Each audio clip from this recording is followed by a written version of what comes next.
Hello,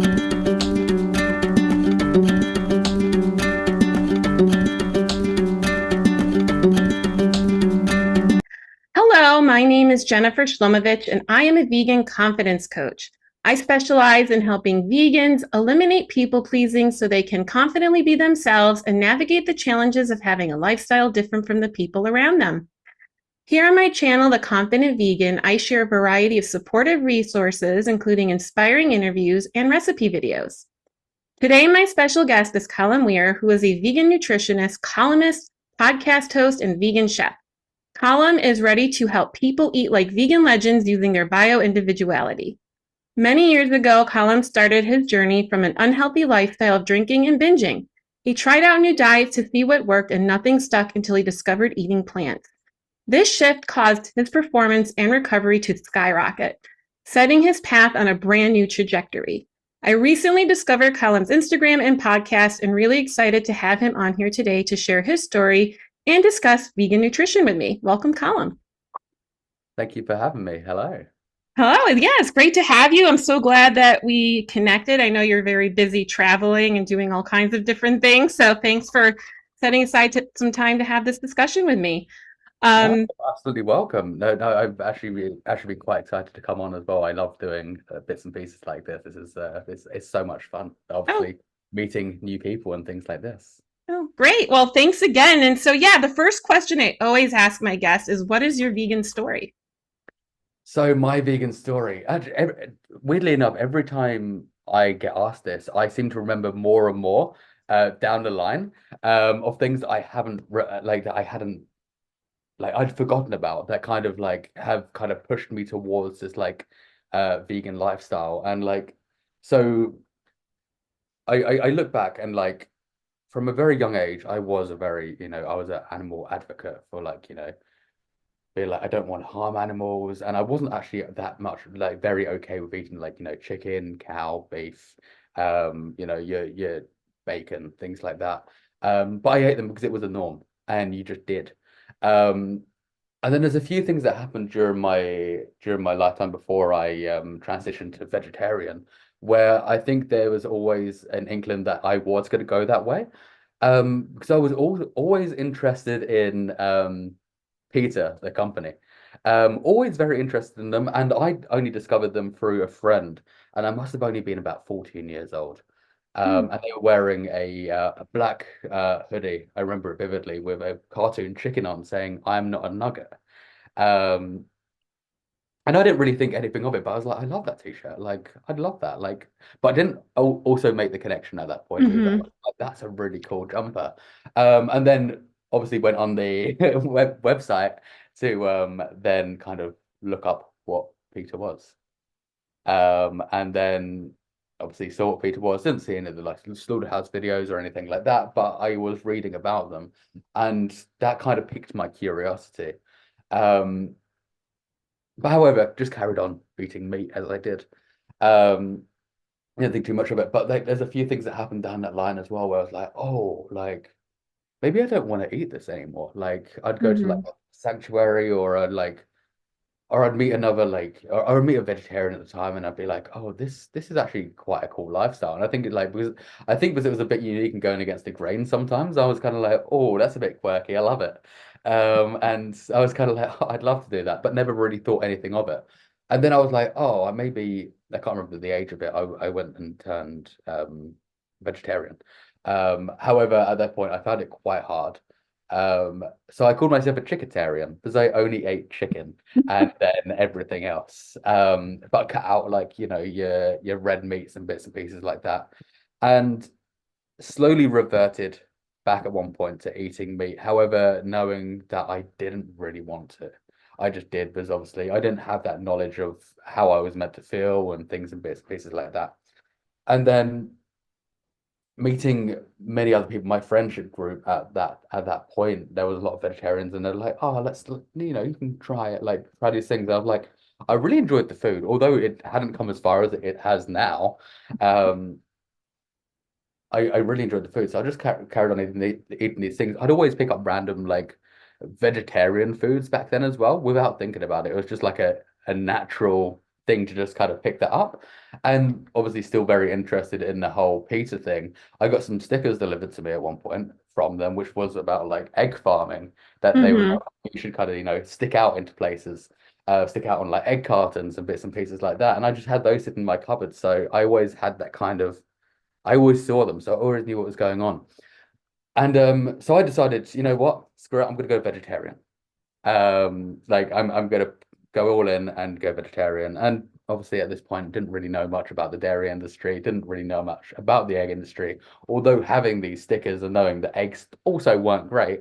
Um, so after kind of looking up things, I decided that I didn't want to watch any of those slaughterhouse videos or anything like that. So I still to this day have never seen things like Dominion or Earthlings or anything like that, which I feel like I don't need to. To be fair, Instagram shows me enough with the people I'm Oh following. yeah. Um, I'm with you on that. yeah, I feel like I don't need to see any more than I already have. And so at this point, I was like, so I was vegetarian. I didn't really enjoy eggs, so I was like, it wasn't a huge thing if I didn't eat an egg again. And I still had this kind of like, I knew that there was cruelty involved, so I really stopped because of that. And then when it came to the cheese aspect, I didn't really eat it much. I wasn't a huge fan of cheese, but then I became lactose intolerant. So here we go, we're cutting out cheese. So that was the last kind of like a stand I had with meat or dairy or anything like that. I didn't, yeah, because I never enjoyed fish. I wasn't really a massive fan of like red meats. I only ate chicken. I didn't really want to be eating chicken. I always had like an affinity for animals.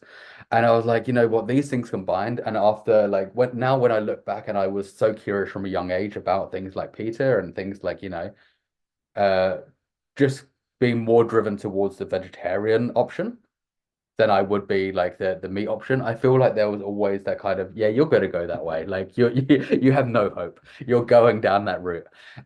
So yeah, I can't remember the year now. It's been quite a few years, maybe 8 years, maybe more. I just decided, let's just cut it out. I'm lactose intolerant. I don't eat meat. I don't really enjoy eggs. Um, and I'm probably going to be a lot healthier from it. And then from that, I was like, obviously, you kind of go, you stop eating it. I was like, what do I eat? And so that's when myself, I kind of had to find my own knowledge, then went and studied nutrition. And obviously, the more you study nutrition, the more you delve into it, the more you don't want to come back out the other side and eat meat again. Because you're like, oh, if that's what's going on, and this is what it can do to the body, why would I be eating that? Why would I be forcibly feeding myself with something that's going to give me issues down the line? Or for instance, obviously I was lactose intolerant anyway. So I was eating something that clearly wasn't good for me, and then finding out that 70% of the world are lactose intolerant anyway, you're kind of like, oh, this is why have I been eating this? Or why have I been pushed into this for so long to kind of consume milk for calcium and things like that? But surely there's other ways because humans existed way before factory farming and other agricultural um issues that we have. Um, where were they getting their calcium from then? Where were they getting protein from then? Because if you go back to like, the caveman times and stuff like that, they weren't in abundance of like woolly mammoths and stuff. Like I feel like it's a lot harder to kind of hunt one of those down and kind of feed your like tribe for like and then go out and catch another one when we didn't have things like we do now, like guns and things to actually get these animals quick. Like if you had a spear, like that's maybe one mammoth maybe every 5 months. 6 months maybe if that's what they were doing, but obviously that's only what we're being told as well. um Yeah. so even if that, like, we didn't have like the equipment we have now, so even if you were eating, what were they doing the rest of this time? How were they surviving? And I know their lifespan was about 34 years old, so it's like you have to put that into it. But they were also surviving on other foods, and you know what? It turns out we can still survive on those foods. They were gathering as well, and they were gathering their fruits, their like nuts, their seeds, and things like that, and you know it's doing me well at the moment. And I think when we look into it, there's all these different nutrients we can get. And although nutrition is a very new subject, there's all these different nutrients we can get, and it's not until you kind of dive in and look for it yourself that you know. Because I think growing up, you're not really taught these things. So then diving into nutrition myself, I was like, oh, you can get this from this, you can get this from this, you can get this, you don't have to get it from animal products. And yeah, after studying nutrition, I was like, well, you know what, I can never go back now. And yeah, I think that's been my life from then on. I kind of came out of that, started a nutrition business, which has had a variety of different names as it's progressed over time and kind of suited with what's going on. Um, and yeah, I think that's really my very long-winded vegan story.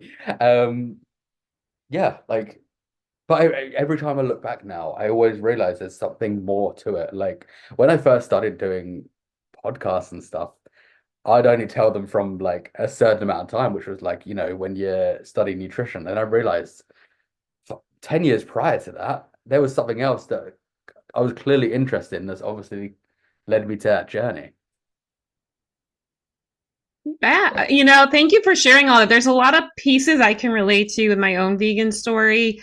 And as you're mentioning the looking back, like I remember, thinking back, I remember, and I haven't even thought about this in a long time, but like seeing people protesting, like sometimes seeing PETA protests where I grew up, and being a little curious, feeling what they were doing was admirable, but also not fully like clicking with it. And I've always been drawn to I love vegetables and I love creative cooking. And I was fine with or without meat. Like I didn't like need to have meat.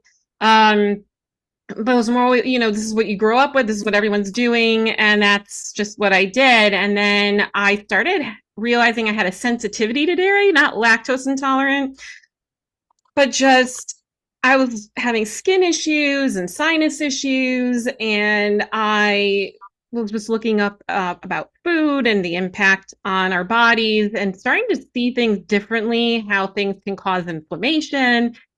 And I decided to do like a little experiment of not having dairy for 30 days and realized that I was feeling crappy in ways that I didn't even realize I was, because that was just my normal operating system.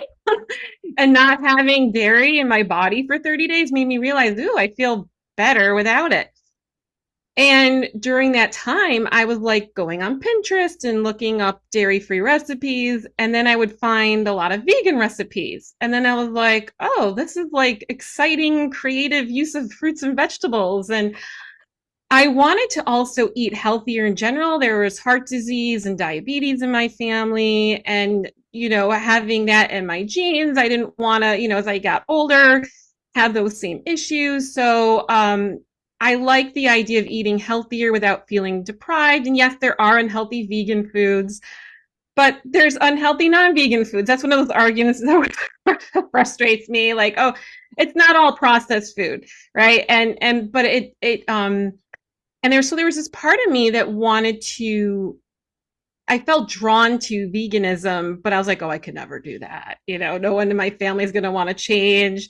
I'm remarried. My husband and I have, kids from other marriages. So we have this blended family, and I knew no one was going to want to do what I was doing. And so I just kind of like ignored what it was I wanted to do for myself for a while. But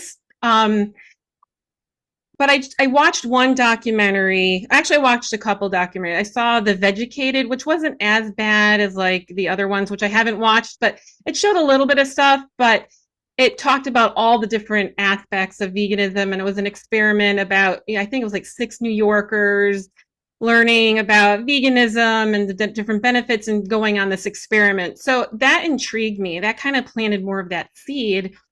And then also Forks Over Knives was also like really um, educated me on a lot of things until finally the last thing that went for me was fish. And it took a couple of years to fully like transition. I flip-flopped a little bit.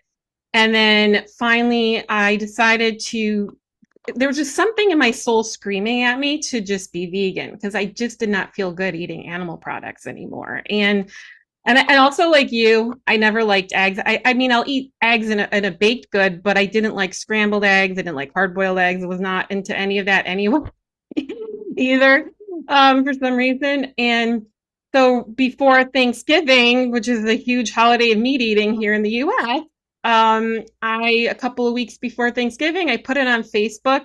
That makes everything real. That I was going to be transition into, I declared I was becoming vegan, and we were going to a friend's house for Thanksgiving. So I just let her know. And this was my little experiment where I decided to see what it would be like, because I had this huge fear of judgment. So this was my little challenge, right? Let me do this before Thanksgiving. And so I made a lentil loaf, and I made these like chocolate fudge cookies out of beans that tasted like chocolate fudge cookies. And so I brought this over, and everyone was impressed with the food. Like they're like, oh, this, the cookies tasted good to them. Lentil loaf, no one ever thought of making a meatloaf out using lentils. And I did get some questions and a couple little comments, but I survived. And that's when I realized, and then I briefly slid back to fish because I was having some health stuff and I was trying to figure out things. And then after a couple months of being back on fish, I completely like cut it out. And so I've been vegan for 7 years. And so, it's interesting. I've had this conversation with other guests too. There's this like disconnect, this cognitive disconnect, right? Like we know where meat comes from, but we haven't fully like, it hasn't fully like clicked for us, because you see it already packaged or prepared in the store. You don't see that whole process of what it was before, even though you know what a cow is and a chicken is. And that conditioning plays a big part of our role. So yeah, there's elements in your story that I can relate with my story as well. I think as well, you just mentioned in the Thanksgiving thing, I actually have a story very similar, but it only happened like 2 years ago. Oh, okay. So basically, so when I first moved to Australia, I had to go do farm work to stay there. So I got stuck on a random farm with a group of like, maybe 200 people or from all around the world, different cultures, different traditions.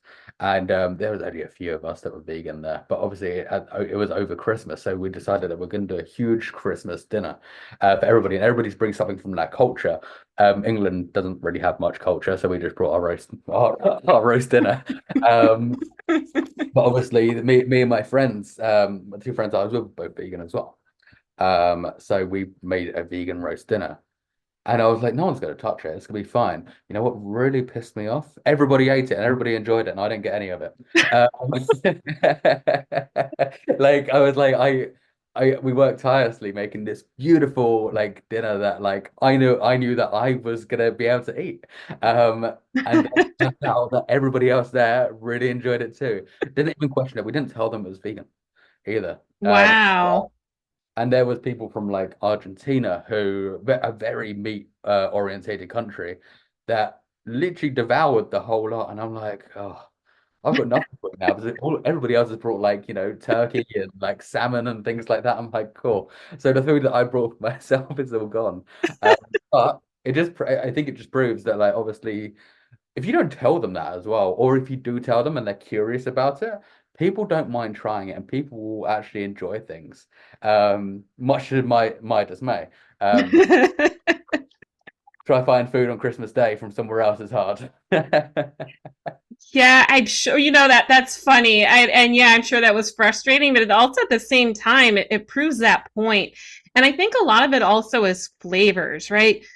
You can have similar textures with, plant-based products, even something like tofu. You can, if I'll air fry tofu chunks and put on, a vegan stir fry sauce. Like there's this orange ginger sauce I like to use a lot. It tastes like, Chinese food takeout that you get out. Like right? It's I think a lot of our food is about the flavors and the seasonings. And if you have the right flavorings in there, then it's going to taste good. And I think really that's all people care about. And I think there's that fear that, someone's going to be deprived, especially now. It's so much easier to be vegan now than it ever was before. I feel like even in the past 5 years, because I've been vegan for 7 years, And I feel like in the past 5 years, I've seen more of an increase of restaurants trying to have more vegan options incorporated into what they offer. So I feel like that's promising that, just how much it's shifted in a short amount of time, especially. And so, even though you missed out on your dinner, you helped show people, and I guess they didn't even realize what they were Yeah. eating. Yeah, that's the thing. Like it's great that you can allow people to try new foods, you can share foods, but I also feel like food is it has such a cultural connection to people that Mm-hmm. obviously when you're sitting down for a meal and everybody's enjoying something, there's really good conversations can come out of that without judgment. So then when they're eating these things and then we do bring it up, they're like, it was a vegan dish. Like that wasn't beef what you were eating. That wasn't like turkey what you're eating. And then they can be like, oh, what's that made out of? And then we have an actual discussion about things. And then obviously I think that there's some curiosity about like the nutrition of it, which I'm more than happy to then answer for you because like I know that can be a daunting thing for some people. Although some people I think there's giant misconceptions about nutrition.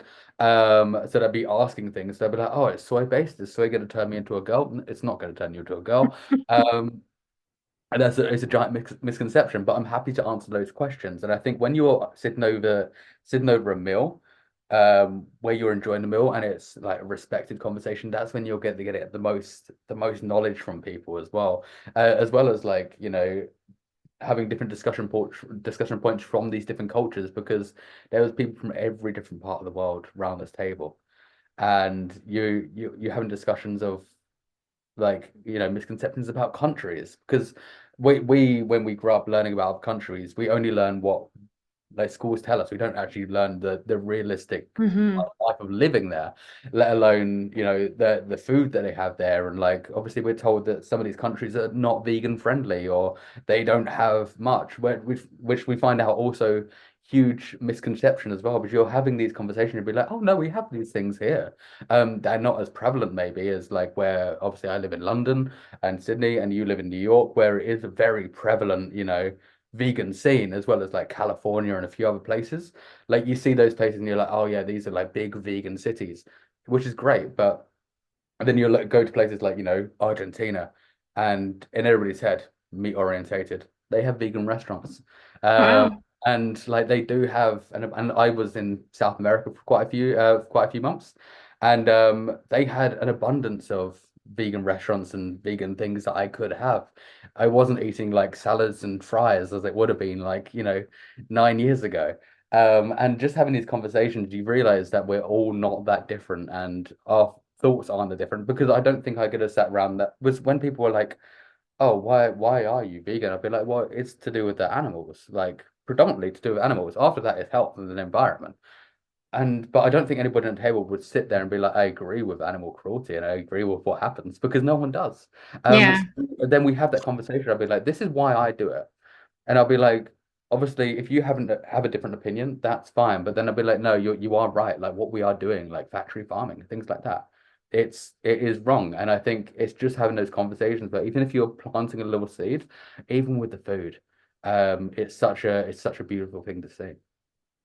Yeah, absolutely. I agree with everything that you just said. And that's why I love talking to different people and sharing those conversations on my channel because we can all relate in the same way, even if we have a different background and just hearing and I've talked to so many different people from all over the world and we all share similar things in our vegan stories. Even though maybe there's like different trajectories, there's also similar elements. And yeah, it's again, we're so used to things being a certain way and we don't and we well, this is just the way it is. And it can feel uncomfortable to challenge that, right? Because that's part of our identity.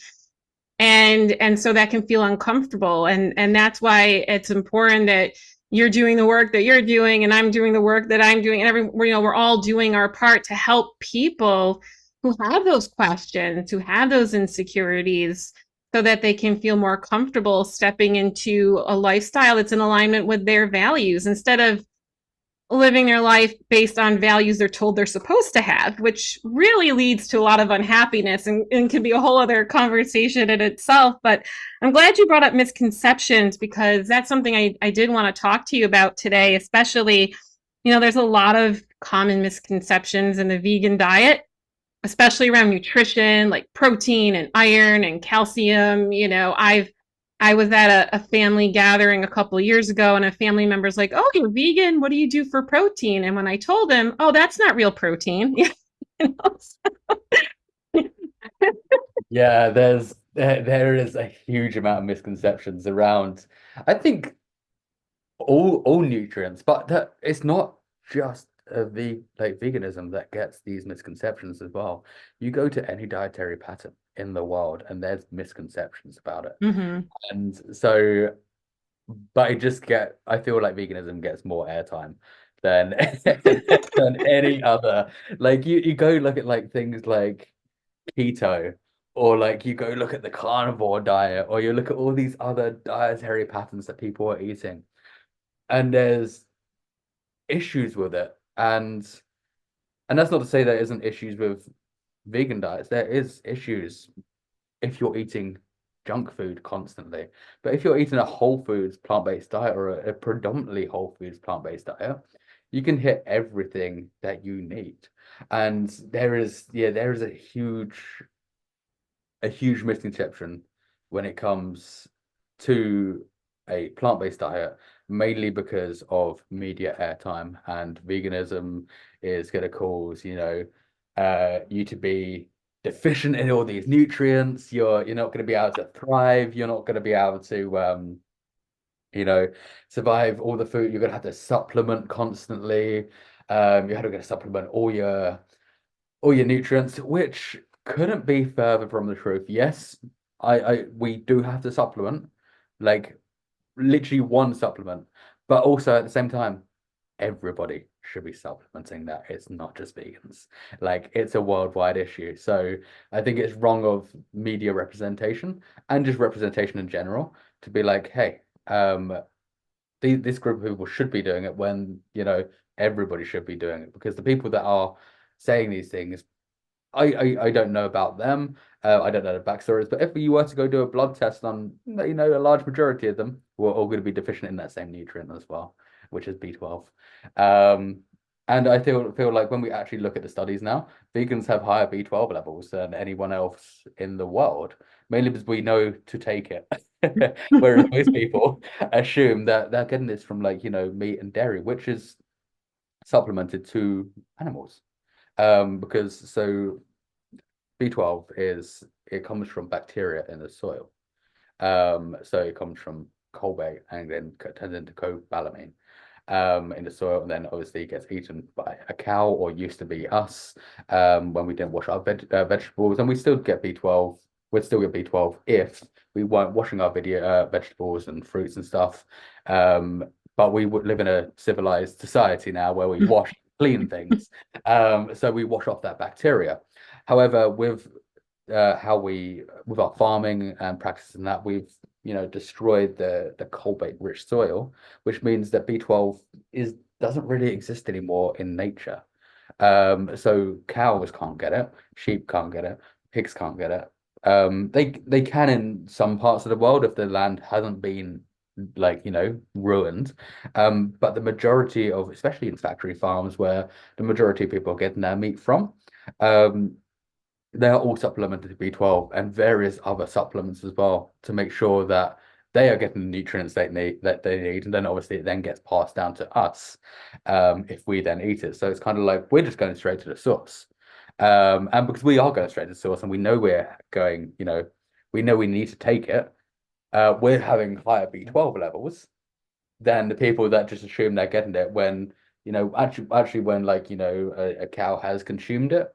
And then obviously its lifespan, and then obviously when it's, slaughtered and then given on a plate and stuff, all these nutrients then, and then you cook it as well.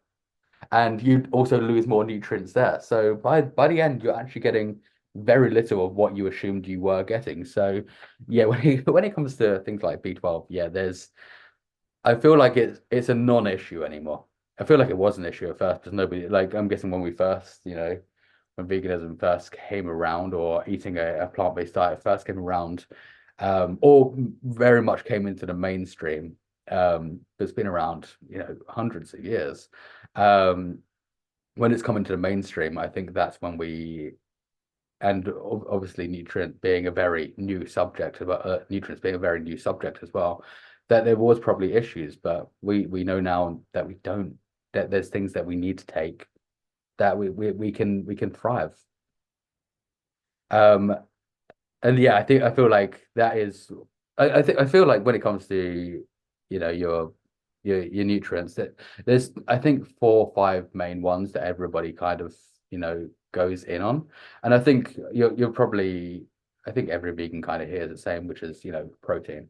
It is the B12, it's omega 3s, and I would say iron and calcium. They're the main ones.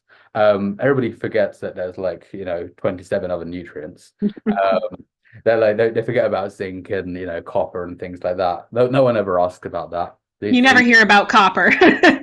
Exactly. So, like, they'll be like, oh, where do you get your B12 from? We're like, where do you get your copper from?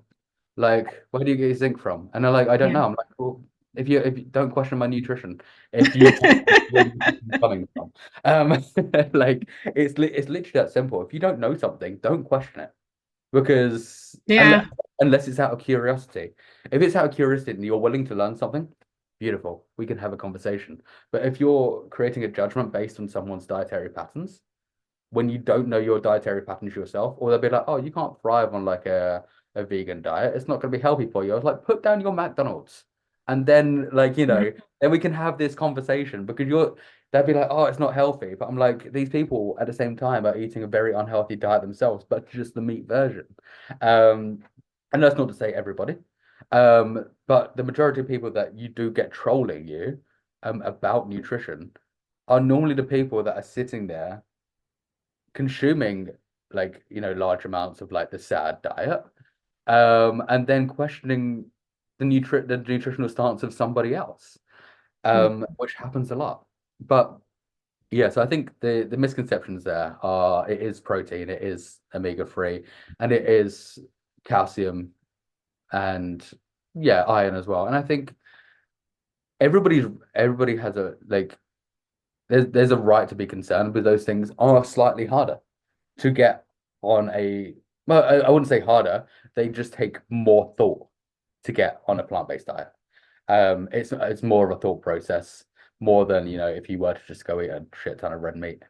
And then, oh, you've got your protein, you've got your iron and stuff like that. But also, when you're having those, there's other issues coming along with those. Great, you've got a load of protein, you've got a load of iron, but you've got a load of heme iron, which can lead to things like, heart disease, like plugging up of arteries. I'm like, is it really worth it?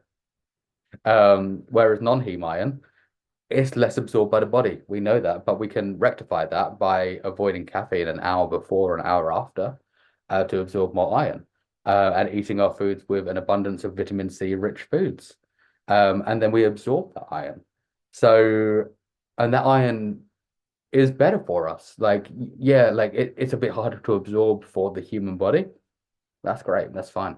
I'd rather eat some vitamin C with it and avoid the caffeine than have something that's, gonna, at one point, may affect my lifestyle. I may not be able to live as long as I want, or be as active as long as I want, and things like that. Um, so yeah, iron's a huge one. Calcium, I think that the whole calcium issue is from got milk back in the 80s, isn't it, really, of why people think that we need milk for calcium. However, leafy greens, more calcium, than milk. If you look at 100 grams of kale to 100 grams of milk, it has about 3 times more in the Mm. clay. And it is, yeah, your dark leafy greens are more bioavailable than dairy milk. However, there is other, calcium sources from other vegetables, which aren't as bioavailable. So if you're looking for your real good calcium foods, you need to look at the bioavailability. And I'd say, like your dark leafy greens, your kale, your spinach, and other bits and pieces like that. And then we'll be getting enough calcium as well, as long as you're eating a varied whole food plant-based diet. Um, what was the other one? Omega 3. Omega 3 as well. Everybody's like, oh, you get that from fish. I'm like, where do fish get it from? Like, where did fish get it from? And they never had an answer. There's no answer. They have no idea. And it is from algae in the sea. Um, so I myself have um I have I can't say it today, algae oil, or I would take an abundance of things like flax seeds and nuts and seeds and other bits and pieces that have um omega in. And those things, over time convert because there's three different types of omega. However, it then gets converted into the type we need from these nuts and seeds. So our body's very good at, converting things that it does need because it knows it needs it. It's like, oh, we're going to convert. And omega-3 is one of those. Yeah, it is slightly harder to get if you don't want to eat your nuts and seeds and stuff like that. But also, there's a ton of people that don't enjoy eating fish, and that's still also thriving. Yeah, Uh, this is true. and so that they're getting it from somewhere. Um, and I feel like that's also a giant misconception is that they feel that people are like, oh, like you can't get it from fish, like unless it's from fish foods, like that ultimate source. I'm like, cool. But what about people that are eating fish but eating other meats as well? Like, you've clearly got an issue with them. They'll be like, oh no, they're getting it somewhere else. I'm like, where? Um, and I feel like there's lack of understanding. And then protein as well. Protein is that's the one everybody hears, and I feel like this is one that should have died a while ago. Because I feel like at this point everybody knows. Um, but for people that don't know, so protein is 9 amino acids. Or it's 22, but we need to get 9 from our dietary patterns. Mhm. And then people will be like, oh, it's not a complete protein. I'll be like, okay, what's a complete protein? I'll be like, when all 9 amino acids are like, at 100%. And they'll be like, oh, plants aren't complete. I'm like, plants are complete. Every plant on this planet has all 9 amino acids. With that saying, um, they do not all have the same quantity of amino Mhm. acids. So some may be like, let's say, you know, for instance, hypothetically, um, 8 of them were at 100% and one was at 30%. That would count as an incomplete protein. It's not incomplete. All the amino acids are there. They're just in lower quantities and higher quantities. But also, we're not just eating one food on its own. We don't do that. As humans, we mix and match food. We eat a wide variety of foods. So if you were to then eat something that then combined, let's say the other didn't have, this is another hypothetical food, had, you know, it was like 1% in like all the 9 all the 8 that the other one had, but then it was at 80% in the one that only had 20%. You would have created a complete protein. Um, so basically just building, mixing and matching, and yeah, there's not a single food on this planet. Some are lower in aminos, and like I wouldn't advise you getting all your protein from like broccoli or celery or anything like that because it's very pointless and it's going to be a lot of hard work. But if you're eating a very, wide variety of food, there's not going to be an issue. The only thing is, I think, is that people think that they need more protein than they actually do. Because most people are like, oh, I need this much. I'm like, why do you need this much? Why do you need 150 grams of protein per day? I'll be like, oh, I need it for, just to live. I'm like, that's not true. So protein is your body weight in kilograms, and then you times that by 0.9, and that is your protein for the day. That's the lowest you should be. And for most people, that's around 54 grams of protein per day, which isn't a lot, and you can easily make that within a breakfast and a lunch. But obviously it depends on someone's weight. But like the majority of people are in their 50s or their 60s. Uh, Mhm. in their 50, yeah, the protein should be in their 50 grams or 60 grams throughout the day. That being said, if you have, goals, let's say you're athletic or you want to build muscle, then yeah, we need to up that protein to make it, higher so you have more of a chance of building muscle. Um, I wouldn't advise anybody to do their very minimum. And obviously, if they're living a very sedentary lifestyle and they're not moving much, then that's fine. You've got to live. But if you want to continue and you want to thrive and you want to be able to, live the best life you can, and you want to be able to function and move, and like you may want to add some exercise into your routine, then add in a bit more, adding it to 1 or up to 1.6. I feel like there's a lot of studies out there that are like anything past 1.6, 1.8 is kind of pointless, because then it gets wasted by the body anyway. So people are just, consuming protein powders and then basically pissing it out. And basically that it's a waste of money if it's going over, what they actually need per day. There's even some of the bodybuilders that you see, they're on like 1.6 grams of protein per kilogram. And because I feel like they know as well that anything over that is a waste as well. That's not to say for every bodybuilder, because obviously there's some that will consume large amounts of protein per day, like into like the 300 grams. Uh, Wow. and I'm like, why? And they're like, oh, just protein, muscle. I'm like,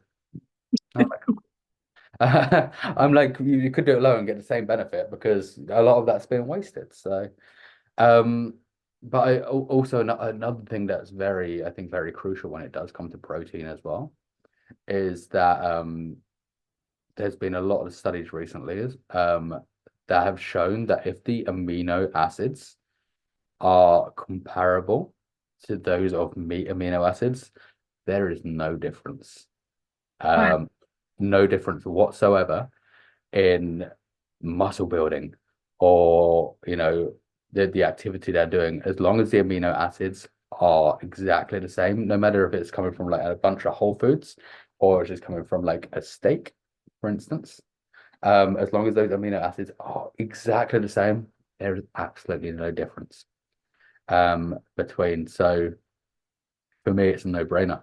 Like, if I can still do exactly the same thing without cruelty, and yeah, it may take me a bit more planning than just consuming something, and that's it being done.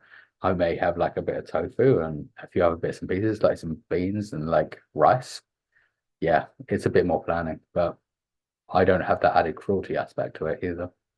And if my results can be exactly the same, why would I continue to, exploit animals for no apparent reason?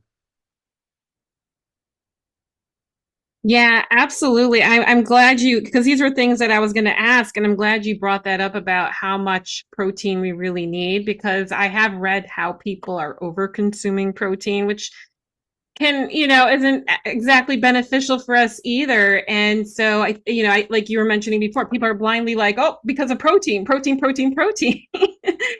And I think people are just reacting and responding to misinformation as if it's fact.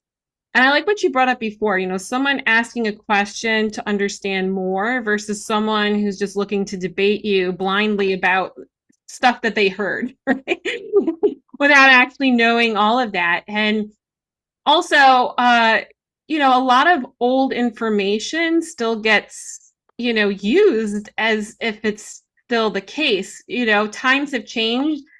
As science evolves, we've learned more. There's the China study that, is a really big one, for example, on, talking about nutrition and health. And so there's really a lot of science and data that can back up, eating, a healthy diet. You can get all your nutrients met on plants. You don't need animals. And so it takes time to educate people and undo a lot of that conditioning. And yeah, it can take a little bit of planning, but it's not that difficult. In fact, I find myself, I'm a better cook now being vegan than before, because I learned how to use spices and make different things more creative, and it just made my salads aren't boring anymore. Like you can make a really nice salad with all kinds of stuff on top of it, and it doesn't have to be boring. So I feel like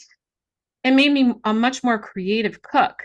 And I feel like in some ways vegans can be more healthier than someone who isn't vegan, because you have to be mindful about what you're eating if you want to be healthy. You're being more intentional. And so someone who's like, oh, I eat meat, I'm healthier than you. Well, maybe that's not the case. And like you said before, too, there's the other cost to that, not only the animal suffering, but the cholesterol buildup. The Forks Over Knives documentary shows what the impact of dairy and meat has on our bodies. And so and one of the things that always frustrates me is I've gotten this a few times where, well, veggie burgers aren't healthy. Well, neither is McDonald's, right? So it's not, it's whether you're vegan or not vegan, you can eat as healthy or as unhealthy as you want. And so why can't vegans have a fast food option or an option that they want to have once in a while, right? Why do we This get is attacked for wanting something that's a treat also? this is exactly what happened the other day. So when I arrived back in England, I think we're one of the only countries in the world to have the McPlant from McDonald's, which Wow. is a completely vegan burger made from Beyond Meat, and it has a plant-based cheese on it. Um, Wow. I know America does have it in some states, but I also think they use real cheese. But that really defeats the object of having a vegan burger. Um, however, Yes. um, so I mentioned this the other day, and I was like, I was having this burger. Was like, once in a while, I want a treat. Yeah, I eat a 90% whole foods plant-based diet, and I add strategic proteins in there for what I want to do.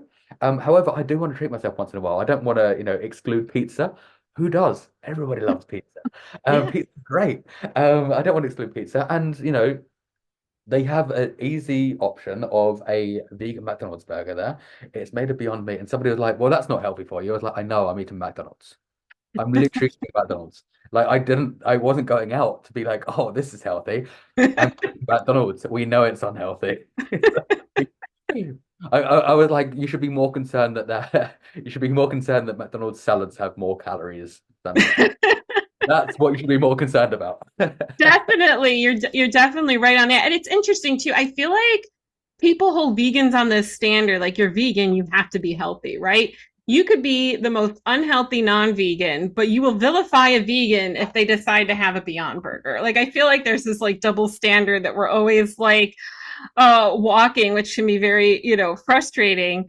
One of the things I did want to ask you is, what are some tips, like some easy tips you could share if somebody's looking to improve their nutrition, whether they're a vegan who's trying to just eat healthier, or someone who's not vegan but and wants to just include more plants in a healthy, balanced way in their diet? See, this is a great one because I feel like anybody can make improvements very easily. And also, I do feel like I do have to be aware as well that I'm also in a fortunate position where I can obviously go out and buy some of these foods, and I know other countries or other places can't get some of these foods as well. Um, but if you can just add at least 30 plants into your diet per week, a variation of different plants, and that doesn't have to be something very hard. Like for instance, my breakfast consists of about 15 plants. Wow. That's just my breakfast. So anything that I eat throughout the week, I'm kind of hitting it. So for breakfast, for instance, I have oats, and I'll have that with coconut water, instead of water or like an oat milk or anything like that. I would then add, 3 to 4 different berries, which at the moment we've got 6 things going on there. Hmm. I then add flax seeds, chia seeds. I will then add hemp seeds, and also there's another seed on there. I can't remember for the life of me what it is at the moment. Chia So seeds. yeah, chia seeds, hemp seeds, flax seeds, pumpkin seeds, Oh, and pumpkin seeds. sunflower seeds as well. So we're hitting 11 already with those. And then I may add, a bit of like peanut butter. That doesn't really count as a plant, but it is a but even that breakfast is very cheap. And like obviously like different regions like berries and fruits are going to be a bit more expensive, but you could also find things that are frozen, which will have exactly the same impact on you, if anything better for you, because they're frozen while being picked, whereas by the time they get to shops they've they've been there for a week or so already before they started to deteriorate their nutrition. So even if you can get frozen, it would be better. Um, so consuming those 30 plants per week. So that's my 11 that I have in the morning. If I have my lunch, which may be like, I may have something like tofu and maybe have like black beans and like spinach and like rice and things like that. That then gets me up to 20. And that's just day one. Um, and then whatever you eat during the week, as long as you're eating an array of fruits and vegetables, you'll be fine. But adding those 30 plants into your diet are going to make a hell of a difference. Because you're training your gut microbiota to benefit from it. It becomes more resistant to, things like illness. It will help your immunity and things like that. And it's just all round, you're going to feel better. And even if you can't make that giant jump to like eating a whole foods plant-based diet, or like let's say you're vegan and you're just starting and you are on a transition foods like the burgers and like the sausages, great, but just add some vegetables with it. And if you have to add a sauce with it, like a ketchup, do it. I'm not gonna demonize that. That's gonna help you eat something that's so much better for you. Yeah, like the sauce isn't gonna be great on top, but at the same time, you still get the nutrients from everything else in there. Um, Anything that's gonna make you eat those. But I think, yeah, eating like even if you have to start off like consuming maybe 10 a week and just work your way up, or start off at 5 and then work your way up. These things are going to be so beneficial for your body. So just work your way up to 30. If you can do more than 30, do it. This give it is it's a hell of a ride. Your body will love you for it. But I think that is my one I would say thing that people should look at. Also, when you first go over as well, especially people that are very new to it, calorie density is a massive thing. So you may look at a portion size of something that's like plants and be like, oh, this looks the same as the portion size as the chicken I had prior, which they are in no way the same calorific size. Um, like luckily you can eat a hell of a lot of plants and a hell of a lot and it still be so low in calories. So I don't really tell people to calorie count. However, when it does come to like you eating a more whole foods diet, um, or a more plant-based diet, calorie count for 2 weeks. Just calorie count and see what you're doing because you may like if you feel tired or like you feel like like a bit dreary or stuff like that, it might be just because you're under eating. Because Hmm. the thing is like these calorie density, like a chicken breast, for instance, or a steak has a ton of calories for a very small amount of food. So if you have like a small block of tofu of your bits that looks the same as the chicken, it's not going to be the same. It's not going to be the same calories. So I would just say calorie count for like a week, just so you know what you're consuming and what your Hmm. goals are. Because you don't want to be finding out that you don't want to go into this lifestyle and be like, oh, it didn't work for me. I'm just going to go back to eating meat. But the one thing that it was you were feeling drained and tired, and you put it down to it's just not working for my body. But it's really the fact that you've eaten the amount of calories that a toddler should have in a day. That's literally it. Um, Wow. People don't realize this because I've had a few clients that have come to me being like, oh, I eat this. I feel drained. I'm thinking of going back to like, eating meat because I felt so alive when doing that. I was like, give me what you've eaten. I was like, give me a chance, give me 2 weeks. And I've done this for a few people where like, I won't even charge you for 2 weeks. I will do 2 weeks as long as you follow it, and I will show you this difference. And then they give me what they've eaten for the week, and I've been like, you're eating under 1,000 calories per day. Like, no wonder you're feeling shit. Yeah. Like you're eating nothing basically.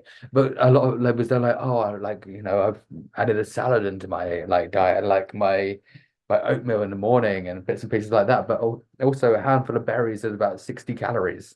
Like a salad, if you get like a bunch of leaves, lettuce, tomato, and that, you can still be looking at less than 200. So you just need to kind of look into what you're consuming and obviously strategically eat to make sure you're eating enough. And I think that's my main two things that I advise anyone is eat more plants, but also for the first 2 weeks, just calorie count, just to know what you're getting. Um, and supplementation. I hate that word, but I feel like supplementation that gets demonized as well. But there's not a single person on this planet that's not supplementing in any way, shape, or form. Um, People will be like, oh, like this is my big bugbear, I think, is people be like, oh, you're supplementing protein powder. I'm like, yeah, but protein powder is 90% not plant-based. It's like England, like not England. The protein powder world isn't being held up by plant-based proteins. Whey protein is everywhere. Yeah. We are not holding up like vegans, like they're 1% of the world. Um, they're like overall worldwide, we're 1%. It's a it's a multi-billion-dollar industry, supplement industry. When 1% of the world is not holding up a multi-billion-dollar industry. Like everybody is supplementing it some way, shape, or form. Whether that people be people in like gyms doing protein powders, whether that be a plant-based protein powder or a whey protein powder, people are taking it. People are taking Hmm. protein. People, for some reason, are still taking cod liver oil. Like this is not the 80s anymore. Like it's proved. Why are we still taking it? Because it still gets sold, because people still see it and drink like have it. People take B12. People will take a vitamin C tablet. Yeah. You should be taking an apple instead. Hell of a lot cheaper. Um, like people are supplementing all sorts throughout. Like, and I don't think I know a single person that hasn't supplemented once in their life. Yeah. Like everybody I know, like no matter what dietary pattern on, has supplemented once in their life. So I think if you do have a goal where you're wanting to lose weight, for instance, or on a plant-based diet, and you can't get all the food that you want in to match all the nutrients that you need, then there's no reason why you can't supplement. But on the other hand, if you're eating a ton and there's still some kind of like, not nutritional, yeah, nutritional gaps, you can supplement those. It's going to be hard to find a nutritional gap, but if there is something that's a bit lower, you can supplement or you can just eat some more food. Um, but I would say that obviously B12, huge one, for vegans and anyone should be taking B12. Also vitamin D. I th Most people don't realize that you can't get it from food. It's from the Mhm. sun.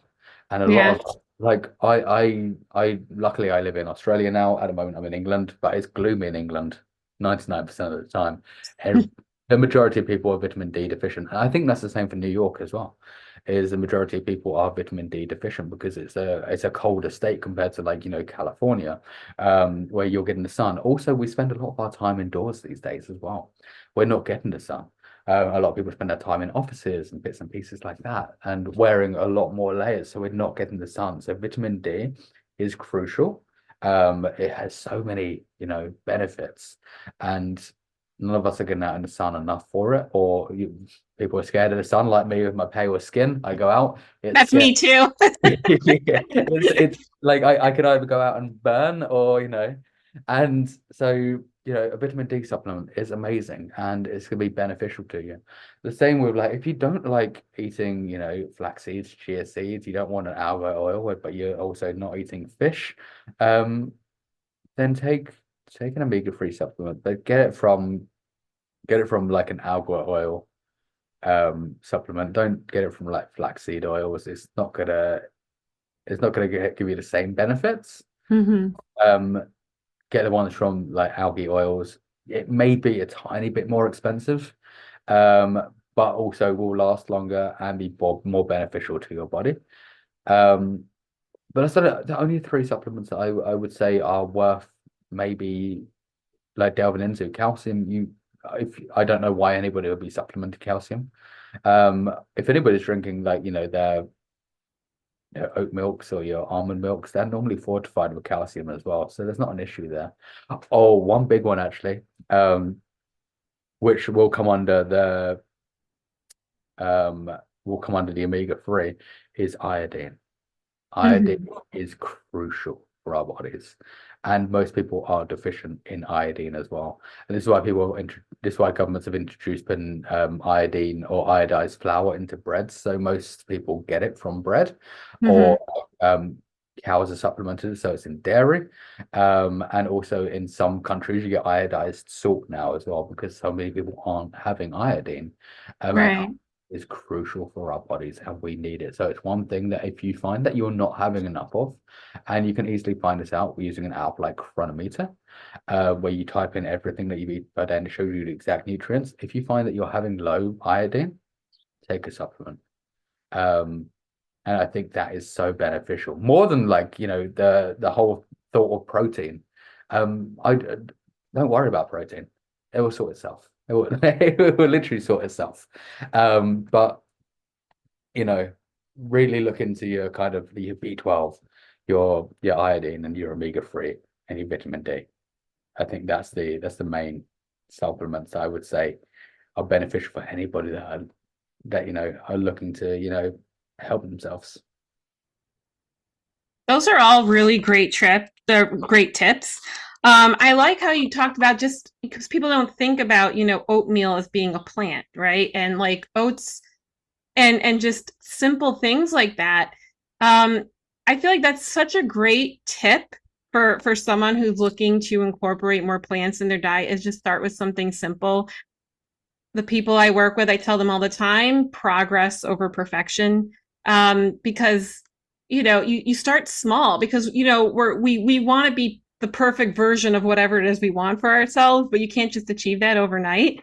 And so you got to start somewhere. So, and sometimes, start even with one meal, even if that works for you. Start with your breakfast. And then once you're settled in with a routine with changing your breakfast, then go to the next meal, whatever, where there's so many easy ways to improve your health, and just start small. And yeah, especially when you're busy. I love frozen berries, and I use frozen berries and frozen vegetables and things like that to save time.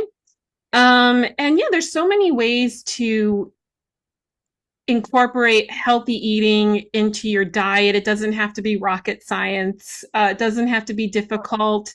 And especially now, there's so much information out there that supports all these different things. And yeah, I was taking multivitamins before I was vegan, and I know a lot of other non-vegans who take multivitamins. But again, because you're vegan, all of a sudden you're getting vilified for not eating like everybody else. So and I do take a multivitamin that's for plant-based people, just because I am busy all the time.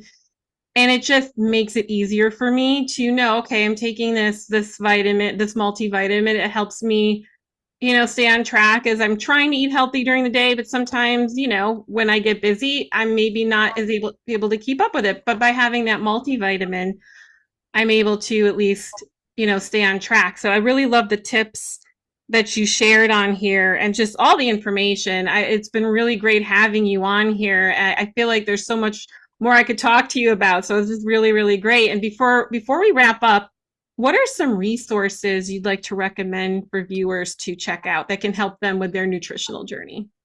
I think I'm going to list you quite a few actually right now, in Okay. different areas, because I feel like it's like when you get asked to do something, it's kind of like, oh, I can only really give two, but that might be not be in the areas that people need. So if you're looking at, nutrition, for instance, I'd love to say me, but there's people that are better than me out there.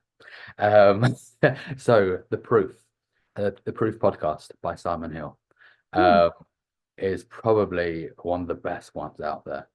Um, he literally very, very easy to listen to read, and he really breaks it down to make sure Hmm. but it's also probably he he deals with a lot of scientists as well. So he takes that information, breaks it down to the simplest forms, and then gives it to people. So for nutrition, I would say Simon Hill. If you're looking to go into, athleticism or something like that, there is so many different what's the word for them? Athletes, influencers, I don't know. Hmm. Out there, like you've got vegan Olympians, you've got vegan bodybuilders. Yeah. You can look at people like Corinne Sutton, you can look at people like Nimai Delgado, you can look at people like James Newbury, who is an Australian CrossFit athlete. Um, who's like, yeah, 3 times world champion or something like that. And these people are all plant-based. Two of them are bodybuilders. One's a CrossFit athlete. There's vegan runners. If you're looking for your athletic journey, these people share resources on their pages constantly, of what they eat in a day, what they're doing to progress to what they're doing at this moment. Um, Obviously, if you're looking for a more ethical stance on vegan, look at people like Earthling Ed. Look at Yeah. people, Joey Carbstrong or Joey Carbstrong, or Jamie Logan, um, or Robert Cheek as well. He's very much in all the avenues at the moment with obviously an activism book and obviously an athletic book as well. Um, and if you're looking for food tips, because food is a big one, there is so many content creators out there that create incredible food that you can literally just simply go on and have a little look and be like, oh, here's the recipe. They basically show it in a 15-second video of how to make it. Like follow along. And Hmm. there's plant-based. There's Chloe Vegan, who's an Australian one. I think actually they're both in Australia. There's Callum, I think his second name's Callum Harris. Callum Harris, which is one from over here, and there's so many American ones as well that you're seeing that everywhere. If you just look, Green Fit Mind as well, Hmm. named Mayor. All these people, Matt Pritchard as well has a collection of, dirty vegan cookbooks. That's kind of like your junk food, that, like, or like, the comfort food, made vegan. You have such a variety of different resources out there. So yeah, if you're gonna, I would say any of those people, um, or any of those resources, depending what you're looking to achieve, um, then go check those out. And maybe go check me out as well. Yeah, that's a really great variety that you listed. Thanks for sharing those different categories because I feel like there's something for everyone in there that is really great. And yes, I agree. People should go check you out. So, what's the best way for people to connect with you? So, at the moment, so I'm going for a bit of a rebrand. Um, so the name's changed, but the website hasn't changed yet, but it will. So, at the moment, the Instagram is Plant Fueled Nutrition, and for the English people over there, it's spelled with 2 L's. For the Americans, it's not spelled with 1 L. But I know you spell it differently. So it's spelled with 2 L's. Plant Fueled Nutrition. Hmm. That's on Instagram. At the moment, I used to be called Yum Food Life on Instagram, and that is the website at the moment, but that will be changing to also Plant Fueled. So as well as the Facebook, which is um recently, I think, changed to Plant Fueled as well. So if you just look for Plant Fueled with 2 L's, you will find me. And if you can't find the website, it will be in the link in Instagram, because yeah, there's so many different website changes at the moment, so it's a whirlwind. I'm not even too sure where I am with it. Yeah, like rebranding after like 3-4 years is the worst, because you have to then change every backlink that you've ever done. Yeah, I, So, I went through my own rebranding in October and then also did some changes with my business, and it was like all these little things. So yeah, it's definitely a process, but yeah, I'll include the links to your Instagram and your website, and people can follow you, and this way they'll be up to date with your changes as you make them. But yeah, Colin, it was so great having you here today. I really enjoyed our conversation. I think you shared some really great tips and insight that I hope have simplified vegan nutrition for people a little bit more. And it's certainly also because it's an area I'm always learning and involving, and I feel like you've helped simplify it for me more as well. And then the next time I get a challenging question from someone, I'm going to direct them to this interview after I post it, and then they can get all the answers there. So yeah, it was really great having you here today. So thanks again for stopping by. It was an absolute pleasure. Thank you so much for having me. All right, great. Well, and also thank you for watching, and I will see you soon. Bye for now. See you later.